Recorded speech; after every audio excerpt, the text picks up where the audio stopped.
new track from Jethro Tull, Curious Ruminant. And this song starts, you have instruments. You have a piano, you have a guitar, you have a flute. You hear the flute, you know it's Jethro Tull.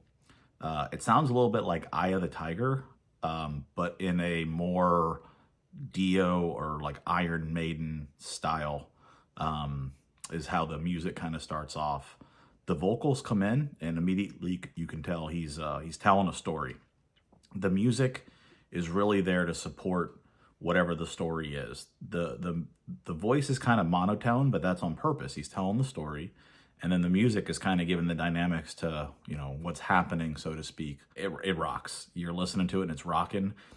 There's some almost like Def Leppard-y kind of, you know, rock and guitar vibes, which are very cool.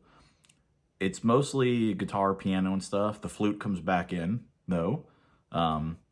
When the flute came back in, I got goosebumps. I looked at my arm. It felt awesome. It sounded awesome. I was like, yeah, I love Jethro Tull. It sounded great. There's a piano piece, and it kind of sounds a little bit like the melody from the new Cure song, A Fragile Thing. Love is a Fragile Thing, something like that, is the name of the new album and song. Sounds like the guitar line and the piano line in that a little bit.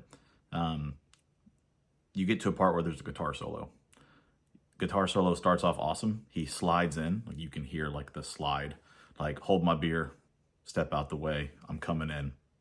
The guitar solo, for starting with that kind of energy, didn't go as hard as I was expecting. It had a little bit of a Stairway to Heaven kind of vibe to it.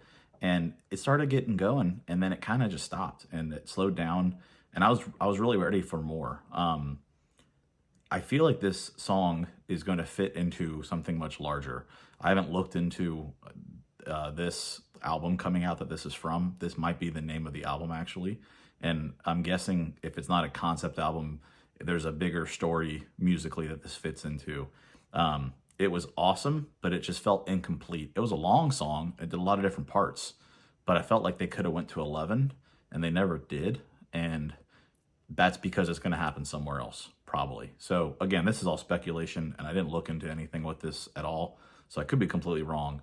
But it feels like if you don't know The Lord of the Rings is a trilogy, and you watch the first movie, and they get to the end, and you're just like, well, where's all the stuff? Like, what's going on?